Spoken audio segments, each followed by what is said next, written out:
for Forestry Awareness Day. Oh, Gabrielle is recording this because if anybody misses it, they can catch up again. But I want to thank everybody for joining us for Forestry Awareness Day. This is both leaders and participants that are here to do this. I want to thank those that have agreed to be leaders and apologize for some last minute changes in leaders. We've had a couple people call us in that we're going to be leaders and are sick now. Oh, And and but thank you everyone for doing this. We have 50 meetings, I believe, maybe 51 throughout the day tomorrow, and it's fantastic. The reception both of the members of the legislature that have been willing to meet with us, as well as the participants of you that are willing to fill in and be with us there. Um, we're tight on meetings. I think everybody that's with the team, we have in total 7 teams, Gabrielle? 8 teams. 8 teams that have about 6 to 7 meetings apiece. So everybody's got a pretty full day that's going on. And we have targeted for these meetings the environmental committee, the energy committees, and the economic development committees, as well as sponsors of key bills that we have introduced here and attempted to shape these meetings around that. And we have also targeted, as we do every year, a lot of our downstate legislators for an educational purpose. And if you've read the briefings that I've sent to date about the legislative activity this year, this is what we will refer to as a fairly light budget year. By no means is it light in terms of expenditures. This is a huge budget, currently at $267 billion, but it is light in terms of policy and issues that we're trying to address in this session, which is good in many respects for us. It's less damage that they can do to us. So you're going to see in terms of the policy issues that we're and fiscal issues that we're going to be hitting on here for the budget, we're kind of light. And then we are adding a group of other legislative bills that we will raise and topics that might get raised going into it. So this is Forestry Awareness Day that for the first time, there is no super imminent pressing legislative policy or budget issue that we are running scared about. I mean, there have been plenty of years then we've been really pushing against something. So I'm glad to say there is not something that we're super pushing against this year. That is always a nice position to be in. That said, there are plenty of topics that are of concern to us and plenty of topics that are outside of the budget that we will be worried about, but we're not in that bad of a position in many respects this year. And it's going to be a budget and legislative year. The governor and the entire legislature are up for election. They're all dancing around like, can we get this budget done? Can we do issues that aren't going to really damage us too much because we all got to campaign and get to our elections and primaries that are coming up. So they're anxious amongst themselves about what's going on. And then we're going to talk briefly about probably the biggest looming issue that's out there in our arena, the Climate Leadership and Community Protection Act. It's out there. The governor is making an issue about wanting to amend it. We all have talked about needs to change this legislation over the years. She's pushed it back in 2023 in areas that are of interest to us. She's raised it again this year. Several members of the majority in the legislature are very much against opening the CLCPA, and a lot of environmental organizations are very much against it. But several business groups are asking for it to be done. We still don't know. The governor has not dropped anything specifically on that, and I'll talk a little bit more about that going in. It is becoming a very contentious issue at the moment. That may change. Uh, Today, supposedly also the legislatures to drop their one house bills. Jim, Carr, I'll ask you, have you seen anything yet today? Not yet. Yeah, hi, John. Not yet. We expect likely late afternoon or this evening. So we will be scrambling later today, some of us, to try to say, oh, wow, things that we didn't think were going to happen are happening, or some changes, but we might not have a whole breakdown of that for you tomorrow morning. But we may have some last minute changes as we go into those sessions. So that will be where the legislature, the Senate, and the Assembly will be dropping their one house budgets, where they're setting their priorities and responding to the governor's executive budget that's out there. So tomorrow there'll be a lot of scrambling around, where everybody's like trying to adapt and say, oh, this is what the legislature has said that their priorities in response to the governor are. So it'll be an interesting day when we're walking around and talking to people that are out there, because new stuff will be flowing around. And some of the stuff that we're mentioning could be evolving as you speak to members. So we're trying to leave things as general enough, but also specific enough. We don't want you to be tripping over your words in any time there, but some of that may happen. So I'm going to have Gabriella pull up a document for talking points. Um, and trust me, no one expects you to be an expert on any of this. And the best thing that any of you can do, because you are very real people running very real businesses, is do just be that. You are experts in your businesses, and you are just very real people. No one expects you, whether they're legislators or legislative staff people, to be nuanced in every element of the budget or a policy issue that's out there.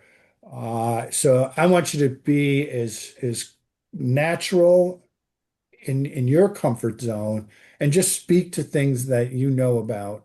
And we're going to try to keep our talking points to that as much as possible. So what I want to do is walk through some of the way we frame the day and the issues that are out there, and best way that you can go into these meetings as you go.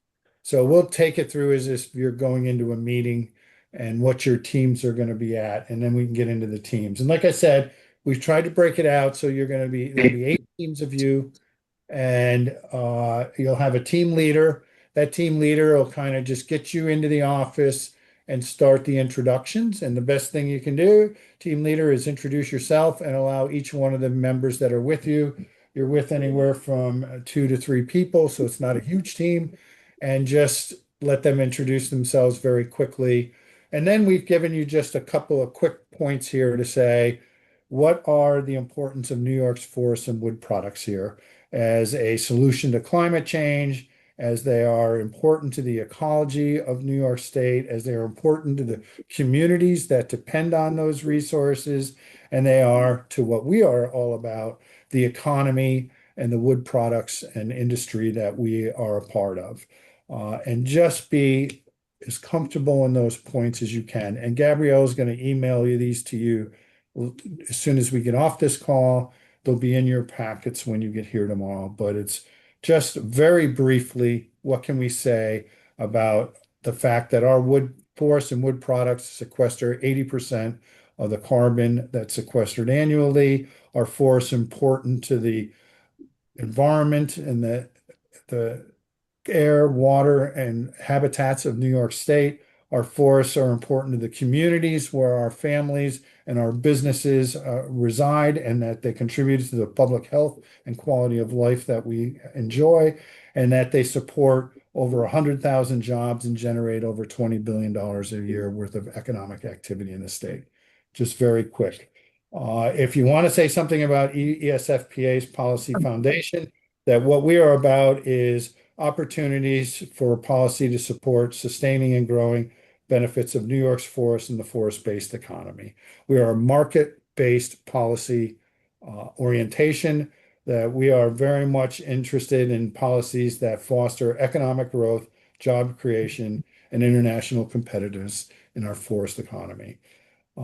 Then we turn to what are our policy priorities for 2026. And we are pushing 2 budget policies this year right in there. The first is the Environmental Protection Fund. We're supporting the governor's ask for $425 million that are in there. And the four areas that support generally the areas that we're interested in on private forest stewardship, the Wood Products Development Council, the Regenerate New York Cost Share Program, urban forestry, and the Climate and Applied Forestry Research Program. We're not asking for any increases. We're just asking for those lines to be protected and preserved. And then on this one, it might seem a little out of the area that we're most familiar with, but supporting the governor's ask for the auto insurance fraud and reducing rates that she's put forth here. And yes, this will benefit those in our sector that have fleets that are out there, and certainly our loggers and some of our businesses that have trucking capabilities and depend on that in their businesses. But more importantly, this is a first opportunity and a chance for the governor to really start to get at some tort reform. If we can break that so-called glass ceiling on tort reform, the opportunities to do additional reform later on could be huge and very important to businesses here. But we've seen this benefit in other states that are ongoing. It seems that this has gotten a lot of public support. So we're supporting the governor's efforts to deal with insurance fraud and reduction of rates that are out there in the budget. So those are the two big budget asks that we're doing right now this year. Then we're going to start talking about areas of legislation that are outside of the budget that we're in there. And there's two broad areas that we're looking at. The first is, as we've done for the last, oh gosh, 5 years, uh, now the whole realm of extended producer responsibility legislation, or referred to as EPR. This has taken on various other names, most of it, but there are two pieces of predominant legislation that are out there. Um, Senator Harcum and Assemblywoman Glick have a packaging bill that is out there. And then Assemblywoman Jackson and Senator Martinez have a bill out there that has been supported by industry that is out there. You don't have to know both of these bills off the top of your head on that, but basically know that we have been opposed to any EPR legislation because of the way that the unique characteristics of paper and the fact that paper has far exceeded any other covered product in EPR legislation in terms of recovery and recycling that has been out there. We also have unique characteristics from any other covered product that has been out there. And we are looking for policy tools that would really further, if they can enhance the way we deal with paper, fine. But we just basically don't feel that any of the EPR legislation that's been introduced in New York is going to do anything to improve the way we recover and recycle paper that's out there at this time. The two versions of EPR that are out there right now do exempt paper to a certain extent in areas that were included, but both bills are very problematic in terms of the way they would handle paper if we were to be included in them on it. So we have taken at this point, no position, but a general opposition to having paper, particularly non-packaging paper, to be included in either one of them, and are looking for ways that we can better improve the management of recycling and recovery in New York State that would be more equitable to paper and paper packaging as we go forward. If EPR were to advance, we think that there have been better models that have been prepared out there. The Martinez-Jackson bill does provide some better scenarios that are out there. But at this point, I don't think you've got to get into that. We're happy to talk to any of the sponsors of this legislation, should they want to get further into the weeds on it. But we're not expecting you to have answers to those questions. The second area of outside legislation that we're looking at is areas where legislation can improve forest and wood product markets that are out there. And we have four bills that were specifically, or areas of bills that we're looking at. The first is the clean fuel standard. which is generate legislation that would create a fuel standard that would include biomass renewable fuels that are out there in a low-grade market contribution to us. The second is legislation that would encourage mass timber and stimulate the use of mass timber in public housing projects. This would use tax credits for it. The third area is a variety of bills that are out there on addressing embodied carbon. Once again, increasing the use of lower embodied carbon products, particularly wood in our case, in the use of infrastructure and building materials that are out there. And then finally, a bill specifically on paper receipts. This legislation we're opposed to. This would prohibit the use of businesses from issuing paper receipts. We're much more inclined to let customers have the choice. Do they want a paper receipt or do they not want a paper receipt, rather than mandating that paper receipts couldn't be issued. Then lastly is the Climate Leadership and Community Protection Act. But before I get into that, does anybody have any questions on some of the legislation or budget stuff that we are talking about here? Gabrielle, you can take down this shared screen. John, with regards to our support for the funding of the Wood Products Development Council, that is a bit nuanced, though, is it not? Where they haven't spent the money they have and therefore didn't get funded last year. Well, it didn't get funded. The funding had been reduced, and it's there. And yes, there's still pressure on the Department of Agriculture and Markets to expend that money. And we have advocated in the past for that funding to be increased. And the governor's office said, no, we're not increasing any of this funding until you expend all that money. And they've yet to completely expend it. Okay, so this is just, we're asking for it to be funded as the governor's asked. And regardless of the kind of. We're still very frustrated that Ag and Markets has not spent that money. Got it. Thank you. So John, maybe I'm missing a page, but on number 4 there, wood products, markets, incentives, I have the third bullet there, embodied carbon, but I don't have anything beyond that. Is there more beyond that? Yeah, just somehow you must be missing something. I don't think I've sent out the talking points yet. Oh, So it okay. must You be a have an different older document. version of the talking points, Damon, as the yes, you have an older version. Okay. Yeah, Okay. I have the As a same. board I member, have, you have an older version. I have the same thing. I have 2 pages, but it Yeah. stops at embodied Yeah. carbon. So And I have to get you get that. that in our packet. It'll be in your packet, and Gabrielle's sending it out to everyone on this call right after the call. Yeah. Apologize. You had a sneak preview, Damon. I did have one, John, and maybe it'll be in the talking points. In the Environmental Protection Fund, New York jumped up the Regenerate New York cost sharing from 500,000 to 5 million. So that is correct, but that's not in the EPF. So Okay, that's okay. federal funds that DEC has that they got under the federal IRA funding that was left over. So they have that out there now that they're spending, but the EPF is still only at 500,000. Okay, thank you.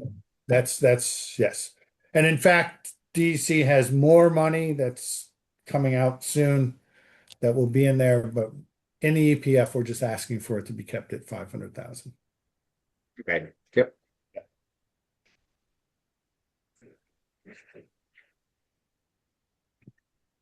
Any other questions on those general talking points? Okay, to spend a few minutes on the Climate Leadership and Community Protection Act, like I said, the governor for the last, let's say 4 weeks has been chatting about, well, I shouldn't say this. The governor hasn't said anything directly in public yet. Everyone around her has been hinting that they may have amendments to the Climate Leadership and Community Protection Act. She has more recently been hinting that she's had conversations in leadership meetings, but she has not come out with anything, and she has not specifically proposed anything out there formally. But a week ago, you could have seen a memo from NYSERDA President Yeah. Dorian Harris to the Director of State Operations outlining cost increases Mhm. should New York implement the CLCPA and more specifically the Cap and Invest program. You would have seen over $2 on a gallon of gas, over $4,000 in fuel costs to home heating on residential customers. I mean, tremendous cost increases that would have happened if they were to roll that out. In addition, and then they were saying that all kinds of other expenses would be incurred by businesses and whatnot across the state of New York. This is something that everyone has been asking for the Climate Action Council to let out, and knowing how much would the CLCPA implementation cost New Yorkers. It's something that people have been worried about. The governor herself over the years has been hinting at this cost. It's just finally coming to fruition. And the governor, in fact, the state, in fact, is up against a lawsuit that said they had to release the Cap and Invest program by September of this year. And that decision is pending, and they are very nervous about what that would mean for them. So the governor, I guess, in light of looking at some more recent polls and looking at this imminent deadline of having to put this out, has decided to try to weigh in and say, is the timing right for me to vet and potentially push for amendments to the Climate Leadership and Community Protection Act? And they've been letting out, it started a week and a half ago with their budget director saying publicly, maybe we should really consider this. This memo being allegedly leaked, I think it was purposefully put out there, saying, hey, here's the cost that it would happen across various sectors of the economy in the event that Cap and Invest went forward. And then now the reaction happening. This, like I said, in 2023, the governor talked about this, and within 72 hours, the pushback was so strong, she pulled it off the table in those budget negotiations. It hasn't been that pullback right now as fast. That talk is still out there. I think there's some temperament. The environmental groups and the leaders of the energy and environmental committees of the legislature are very much opposed to making these changes.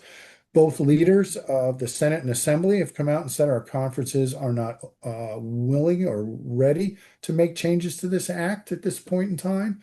The governor has said we pretty much have to really think about this. The costs are extremely high. We should be putting all things on the table. You saw last December with the rollout of the state energy plan, some more foreshadowing of the potential costs and the fact that we weren't going to hit our targets that are coming up for 2030, 2040, and 2050. None of these targets are being seen as achievable as outlined in the act. New York's act has some very unique provisions in it in terms, and very ambitious provisions comparative to the Intergovernmental Panel on Climate Change and what they've put out there in terms of other states and what they've adopted. And New York is just, the lemmings have not lined up behind New York in terms of matching up and aligning with where New York is here. So there's some very practical ways within it. And we, for years, have argued there's some things specific to biomass in the bioenergy sector that science would dictate this act is not treated very fairly and whatnot. So we are at this point not knowing exactly what the governor may propose, although some things have been hinted based on that memo that NYSERDA put out, saying, yes, we should probably consider looking at the act. There's some things that are problematic with it. And in the talking points, we're putting out just three very broad bullets that seem to be part of the messaging that industry-wide people are willing to, at this point, say, in the absence of seeing any clear direction of where might the governor go. And the first is, yes, we should look at the challenges that are being faced by trying to achieve what they call the 70%, 70 by 30, 70% renewable energy by 2030. That target we are not going to make. There's no way we can see making it by 2033, probably not likely by 2035. There's some unique things in there in terms of defining what is renewable energy that we kind of got particularly screwed on because bioenergy is not included in the standard under the public service law of what is renewable power systems. Uh, so we're saying that should be looked at and potentially reopened as part of the act. The second is aligning New York's greenhouse gas accounting with other states, the internet, on climate change and other international frameworks. And that's basically switching from New York's statutory provision of a 20-year global warming potential to a 100-year global warming potential. That's the standard that everybody else is using is a 100-year GWP. People view that as a rollback. I don't think that really is. What it does do is diminish the significance of methane that's out there, and it would give natural gas a little lesser threshold of concern in New York's greenhouse gas emission accounting that would be out there. The third thing would be aligning attributes of bioenergy and biogenic resources with the science of renewable and sustainable resources that are out there. Basically, how do you deal with the carbon neutrality and the substitution benefits that bioenergy resources bring to the table that are out there? The science would support that in many ways. Bioenergy is carbon currently under the sun, people refer to it as opposed to carbon that's been sequestered under the ground for millennial and being released in today's atmosphere. Sure, there's a lot of differences on the timing and how you deal with it. Those are nuances that we could deal with, but even in the NYSERDA memo, the scoping plan even talks about how bioenergy was not justly treated in the CLCPA. I mean, right now the CLCPA says you got to treat bioenergy emissions the same way you treat fossil fuel emissions, and that's just not scientifically valid that's out there. So those are the 3 points that we're suggesting that be looked at.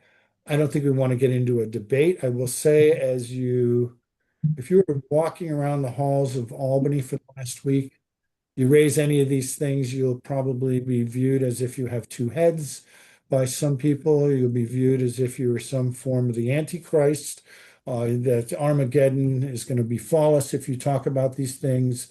There are some people that are very upset that these things are even being talked about. On the other hand, there's some people that are saying, yeah, you're really 100% right. It gets really a hot topic right now. But that said, I think it's only fair that we sit there and start to be very real. Because if you look at the costs of continuing to pursue the CLCPA, it's going to mean a lot for industry and it's going to be a lot for manufacturing in particular.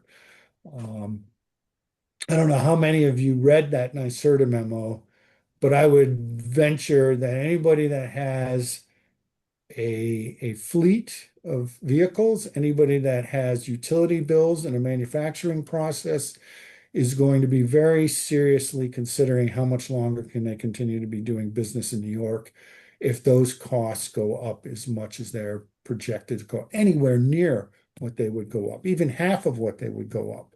I mean, knowing that you move over the border to Pennsylvania, you see significant reductions. So John, the memo is basically an eye opener for both, I guess, public affordability and the viability of running a business that at all uses any type of energy here in New York. So, are you suggesting then that we should, in our talking points, be mentioning the deep affordability, business viability? I think we should. Or we should stay away from it? I think it should be something that's really important that to say, you know, I think we've got to be talking about what New York's standards mean in terms of affordability and viability. Okay. So despite that being, like you had mentioned, the two heads and the Armageddon analogy, despite that being a sensitive subject, you are suggesting that we should bring that up in our talking points, the general. Absolutely. Okay. And I think that the fact that if any of you feel comfortable in representing your business saying we can't afford this, or even get into the reliability, Mike. I was going to, even with you, I mean, having experienced what you guys did this year with the outages, and say if our utilities can't guarantee our grid's going to be sustainable, you know, John, over do you think, we in have, addition to the, the economic viability of the businesses, tying it to the people that they employ, just the, absolutely, not, corporations can't vote for the folks we're talking to, but everybody that works there can. And, yeah. I don't know. I think that making it more, extending it to be, that this is ultimately an impact on the citizens of New York through, lost job opportunities, higher costs for them. Yeah. I mean, how do you recruit, retain, and keep businesses and employees in New York, knowing that these costs are going to be here? And to what extent is our state's legislation creating a competitive disadvantage for us going forward? Yeah, I agree, but I am concerned if we spend too much attention on it. Nope. I as don't we think you got to spend a get- lot of it just saying it's time to have the conversation. Yeah, because I remember 2 years ago, maybe talking to uh, assembly member from the North Shore of Long Island. I forget his name now. But he was fixated on the cost to older people to have to drive into Manhattan to work. And he didn't want to get off that. And yeah, I think if we can cover the other points first and then get into the CLCPA, hopefully they will, whoever we're talking to, legislator or staff, and probably I would say we usually end up talking 50% to staff. And if we can catch the legislators, that'll be good. But not get into the weeds on the CLCPA. No, I think it's just bringing it up, saying this is important. This is going to be important to us. Yes, it is very important. And then we have it at the end. Yeah. I was remiss. Well, I shouldn't say remiss. I was debating whether we bring it up at all, whether we bring it up in detail. I mean, we've got a 2-page issue paper that goes really deep into it, which we'll hand to you. And I don't want to go into the weeds on it because if we wanted to wait and see if the governor would have anything introduced, then we can respond specifically to what she was put up. There's nothing out there right now. Mm. And we don't know. She could still bail on it, not put anything. Yeah. Yeah. Particularly with this being an election year. Well, that could play both ways for her. Well, John, I did in one of my news feeds. It's been covered nationally. Oh, absolutely. About this, and it specifically, and I don't remember who wrote it, but it came down. It had a paragraph about her election and her poll numbers already. I took from the article, from that section of the article, that she's emboldened, that she of her position for reelection. I don't know if they should. I don't expect a lot of proposals because I think there's a lot of people on the other side, but I expect her to do something, and maybe we just follow the lead because anything she does is going to be better. Probably it can't be any worse. Whatever she Yes. brings up. Yeah. No, when this memo came out a week ago and the chatter got bigger over a week and a half ago, it immediately followed her uptick in the polls. I mean, I think you're right. She's in probably the strongest position she could do it.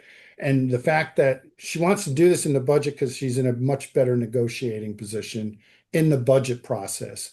If she waited till after the budget, her her ability to negotiate diminishes significantly. I mean, here's the way I see it is she can come out with a significantly watered down cap and invest program, or even no cap and invest program, and promise them $3 billion in spending on green things. And if they agree to change the CLCPA, and that's my gut, she's going to say, I give you $3 billion to spend on green stuff. You just got to amend this act because I'm not going to live with this. Because what I know she doesn't want is she doesn't want to have to be forced to put these cap and invest regulations out in August, which are going to show these costs just before she goes to the polls. Mm. She goes to the polls with gas prices going up $2.50 a gallon on top of what they just went up 50 cents a gallon. It's suicide for her. I don't know that it swings her to lose the election, but that's a nightmare that I don't think she wants to face. Let alone the long term. Where does she look going into next year budget? I mean, if she's going to do anything to get this, this is the time for her to do it. But we'll see. But again, I think it's just from a business perspective. I think Mike and Sean, you both got it, is how do we position ourselves to say the numbers that you're talking about are astronomical and going to really impact business, both retention and expansion, let alone if you want to attract businesses here.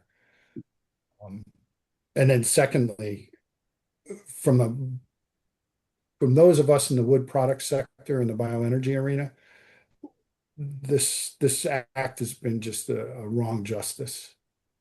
But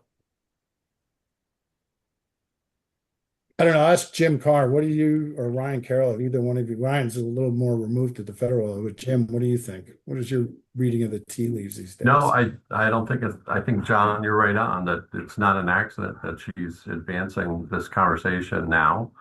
And during the budget process, when she has, as you mentioned, extraordinary powers that she doesn't have outside of it.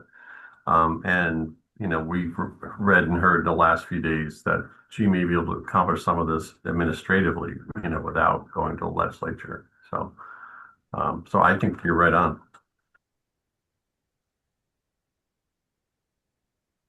All right. It Anybody could- else have it- any other it- questions? It could be a fight. It may be a fight. I mean, I think your point being this could slow the budget down. This could be a fight. Yeah. Oh gosh, yes. Yeah. Yeah. Yes. And slowing the budget down doesn't hurt us. Trust me. Right. There's only so many days between the April 1st and June 4th, and these folks want to be out of here on or around June 4th. And one of our tactics is reduce the number of days they can legislate between That's budget. So when it comes to things like EPR and everything else that we don't want them to do, shorten the number of tight days they got to do damage to us.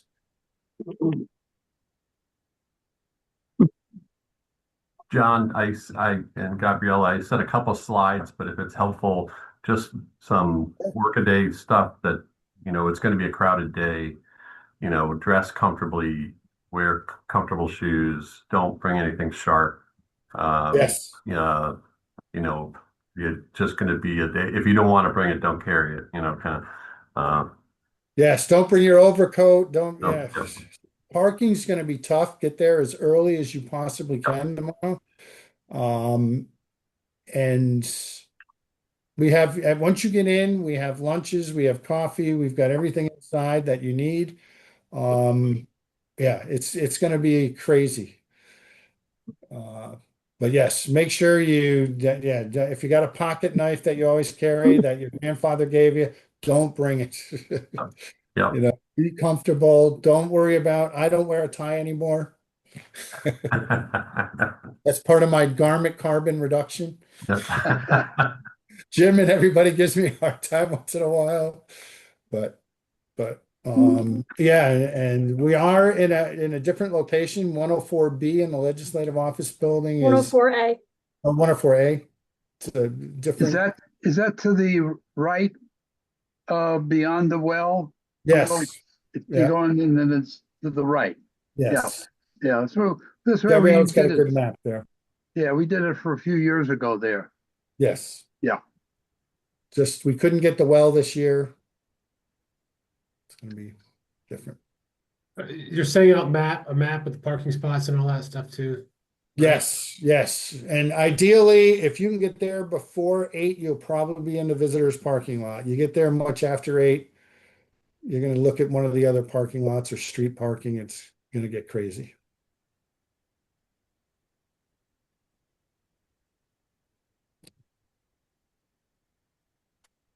You make it sound so much fun. It's going to be fun in its own way.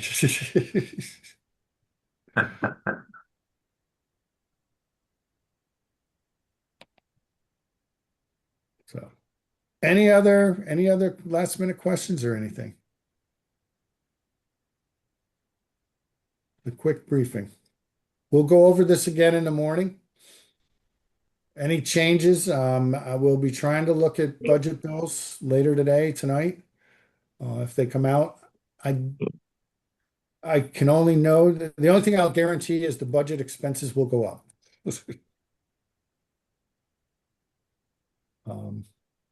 That we can rest assured, the legislature will start higher. But nothing that I can think of right now off the top of my head is going to startle us in our sector. Will be probably some tax increases somewhere. Probably.